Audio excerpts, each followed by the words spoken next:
Three things are weighing heavy on my mind, and I just need to get it out there. If you haven't seen the newest episode of From, episode 8, Heavy on the Mind, go ahead and skedoodle because there's going to be some spoilers and I want to talk about them. Why are all of Boyd's visions connected to Abby? Aside from Father Khatri, everything that Boyd has been seeing and hearing has been directly associated with Abby and that day that he took Abby's life. He trips out and he sees multiple of Abby's wedding rings. Her hand comes up and grabs him while he's at her grave. The Viewmaster displays a picture of him and Abby on their wedding day, and then he not only sees Kenny get shot, he also sees a dead Donna, Jade, and Tabitha as well. But then to top it off, as he's walking further, he ends up seeing Abby kneeling over Ellis's body. And as Abby tries to say something to Boyd, she ends up having a bunch of blood spill out of her mouth. And one last thing we can't forget is when he saw Abby out in the spider webs. I think those spider webs is why Abby can't appear to Boyd the way that Father Khatri does. She was corrupted by the man in yellow, which made her think that it was all just a dream. I think he's been having more and more Abby visions because she is trying to warn him that the same thing is happening all over again. And I think the vision that he saw with Kenny getting shot and then seeing Abby over Ellis's body is that this time he's not going to be able to save Ellis. Now, while Abby can't appear to Boyd the way that Father Khatri does, she's still connected to him. And I just wonder if she can somehow tap into his mind to be able to trigger his hallucinations. And Boyd is really smart, so I'm really curious if he's going to end up catching on to the pattern of what he remembers Abby going through to what Henry is going through, and hopefully be able to see the similarities there, especially when Henry says that none of this is real. All I know is the hallucinations that he's having about Abby is not meant to break him. It's not meant to be a bad thing. It's just the only way that Abby can communicate with Boyd in her current state. What game is the man in yellow playing? I don't quite know at this moment, but I do know that I had the man in yellow all wrong. So to start off, I was wrong about how often the man in yellow can transform. We don't see Sophia transform back into the man in yellow, but he does transform back into that base form to appear to Tabitha. And something about the man in yellow showing himself to Tabitha feels like an unnecessary risk unless whatever they're doing could also put him at risk. I mean, think about it. What if Sophia had been caught while snooping through Boyd's room and looking at that yellow suit? What kind of lies would Sophia have spun up if someone caught her with the yellow suit in her backpack?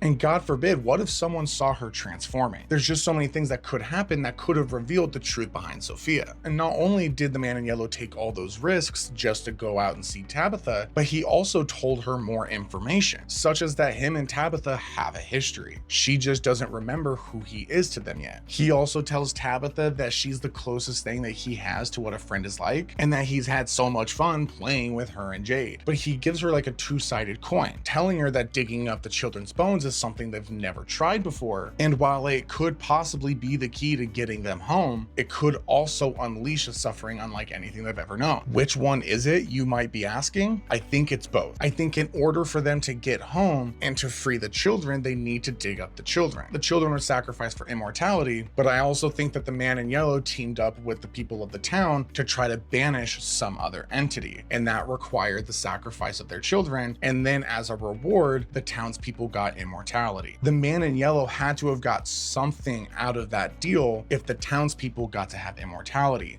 So what was it that they made that exchange for? Now, I feel like I need to be clear at this. He is by no means trying to help Tabitha and the town. He definitely still wants to see them tear each other apart. However, whatever does come up with those children's bones, he is just as afraid of it as they will come to be as well. Who is Henry's anchor? And is he going to succeed in forcibly disconnecting from this reality? I think there are two very likely candidates, Tabitha and Victor. Tabitha is likely the anchor for a plethora of reasons, but I'm going to give you two. Tabitha is the reason that Henry is even in the town to begin with. Yeah, there had been almost 20 years that passed after that acid trip of Henry just sitting in his home, but it was Tabitha that brought him to the town, to which after he comes to the town, he learns that none of it is real. So now he thinks that Tabitha is the reason that he is anchored there in that town, down because she brought him there in the first place. The second reason is because she is literally Miranda incarnate, and Henry even goes up to Miranda's grave and asks her for help in how to get home. So Henry still has not completely gotten over the loss of Miranda, hence being an anchor that's still holding him there. Now, while I do think Tabitha is a really likely person for that anchor, I do think Victor is a little bit more likely, and I'll give you two reasons for that as well. First and most obvious, he's Henry's son, and Henry thought that Victor was dead for over 40 years. And so finding out that Victor isn't dead, it gave him this sense of newfound hope that he could hold on to, and hope that he was going to be able to have a relationship with his son, who he originally thought he was never going to be able to talk to again. So not only Victor being his estranged son, but also that possibility to have that relationship again would make Victor a very likely anchor. However, the second reason makes Victor even more viable as the anchor. I don't think the man in yellow wants Tabitha to die yet. He even told her that he's not going to kill her, not yet. So why would the man in yellow make Henry think that none of this is real just to then send him after the person that he said he wasn't going to take out yet? The man in yellow is going to convince Henry through his vision that Victor is his anchor, because Victor is starting to remember more and more. And the man in yellow isn't going to want Victor to remember too much, because then Victor's going to spoil the man in yellow's game, and the man in yellow cannot be having that. So that's why I think Victor is the more likely candidate to be the anchor. I can't believe we have to wait another week until these things stop feeling heavy in my head. What are your thoughts on everything we went over? And how do you think these things are going to play out going into these final 2 episodes of the season? Drop your thoughts in the comments below and let me know.